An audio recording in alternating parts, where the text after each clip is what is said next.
इस शख्स ने 40 साल बैरून ममालिक में मुख्तलिफ जॉब्स की और 40 साल परदेश काटने के बाद जब ये पाकिस्तान पहुंचा तो इसको लालची बीवी और डॉलरों पे पले बेटे बेटियों की तरफ से ऐसी इबरतनाक सजा दी गई कि आप लोगों के सुनकर रोंगटे खड़े हो जाएंगे।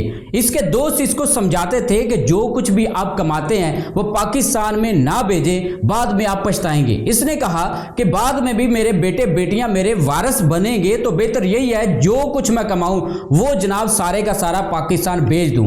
अब 40 साल गुजारने के बाद प्रदेश में जब ये पाकिस्तान पहुंचा, क्योंकि हड्डियां वीक हो चुकी थी, काम करने को दिल नहीं चाहता था, कमजोर हो गया बॉडी सारा। अब सोचा कि अब मैं रेस्ट करता हूं पाकिस्तान में जाके। जनाब इसकी लालची बीवी ने ऐसे ऐसे अल्फाज बोले और इसके जो डॉलरों में पले जनाब जो बेटे बेटियां हैं पूछा तक नहीं, और ऐसा ऐसा इसके साथ खेल खेला गया कि आप लोग जब ये मुकम्मल स्टोरी सुनेंगे तो जितने भी परदेसी भाई हैं वो इससे जरूर सबक हासिल करेंगे। बिस्मिल्लाहिर्रहमानिर्रहीम, अस्सलाम वालेकुम। आज की स्टोरी हनीफ साहब की है जिन्होंने 40 साल परदेश में गुजारे और परदेश में गुजारने के बाद जब पाकिस्तान आए तो जनाब इनको ऐसी ऐसी बातें सुनने को मिली कि आप लोग भी यकीन करें, सुनकर हैरान रह जाएंगे। ये वीडियो स्पेशली उन परदेसी भाइयों के लिए है जो अपनी जिंदगी का मखसूस हिस्सा बैरून ममालिक या प्रदेश में गुजार कर जब पाकिस्तान आते हैं तो उनके पास कुछ भी नहीं होता।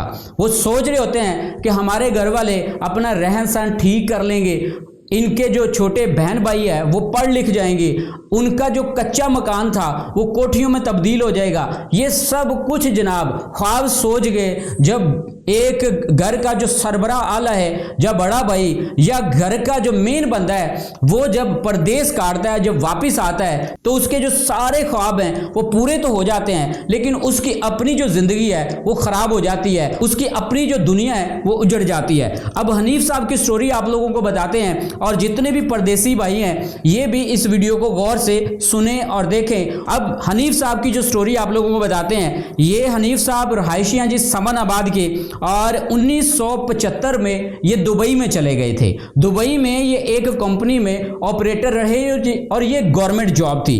30 साल इन्होंने कंपनी में ऑपरेटर की जॉब की और 30 साल बाद जब ये रिटायर हो गए और रिटायरमेंट के बाद इन्होंने ये नहीं सोचा कि मैं अब रेस्ट कर लूं, रिटायरमेंट के बाद मैं कुछ ना करूं। इन्होंने जनाब इंग्लैंड का वीजा लगवाया और 10 साल इन्होंने सुपरवाइजर की जॉब की इंग्लैंड में, और इंग्लैंड से डॉलर आने शुरू हो गए और डॉलरों के बाद जनाब इसकी लालची बीवी और उसके बाद इसके जो डॉलरों पे पले इसके जो लालची बेटे बेटियां हैं इन्होंने जनाब खूब इंजॉय किया, गाड़ियां ले ली, कोठियां बना ली।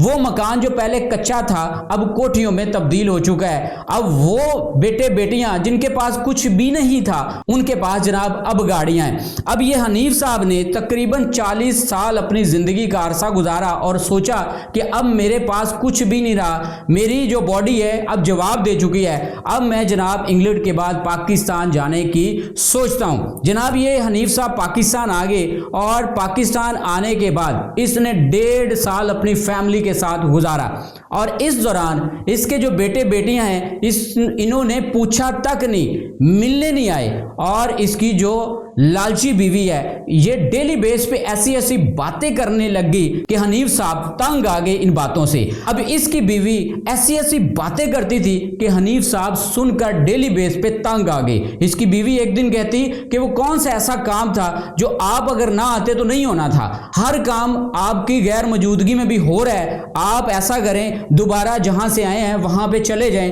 ताकि आप हमें डॉलर भेजना शुरू कर दें। अब हनीफ साहब ने सोचा कि बजाय मैं इंग्लैंड दोबारा जाने के अब सारे रास्ते मैंने खत्म कर दिए हैं, अब मैं जनाब ओल्ड होम में चला जाता हूं। अब हनीफ साहब जनाब एक ओल्ड होम में मौजूद हैं। अब यहां पे इनको प्यार भी मिल रहा है, मोहब्बत भी मिल रही है, खाना भी मिल रहा है, रिहाइश भी मिल रही है, सब कुछ इसको इजीली मिल रहा है, इसका ख्याल रखा जा रहा है। अब प्रदेश में जितने भी भाई रह रहे हैं उनको सोचना चाहिए कि वो सारी जमा पूंजी जो वो कमा रहे होते हैं सब कुछ वो पाकिस्तान में ना भेजें। और ये जो हनीफ साहब हैं, हनीफ साहब के दोस्त भी इसको समझाते थे कि आप सब कुछ पाकिस्तान में ना भेजें, आप कुछ सेविंग करके भी रखें। ताकि आपकी उम्र का वो हिस्सा जहां पे आप लावारिस हो जाएंगे, आपकी ये जो सेविंग है आपके काम आएगी। लेकिन हनीफ साहब ने ये नहीं सोचा और सब कुछ अपनी लालची बीवी और बेटे बेटियों के लिए पाकिस्तान भेजता रहा। अब जितने भी मेरे परदेसी भाई हैं उनके लिए ये वीडियो बड़ी इंपॉर्टेंट है। हनीफ साहब की स्टोरी से सबक सीखें। सब कुछ आप पाकिस्तान में ना भेजा करें, कुछ सेविंग करें ताकि आपकी उम्र का वो हिस्सा जिसमें आप लावारिस हो जाएं,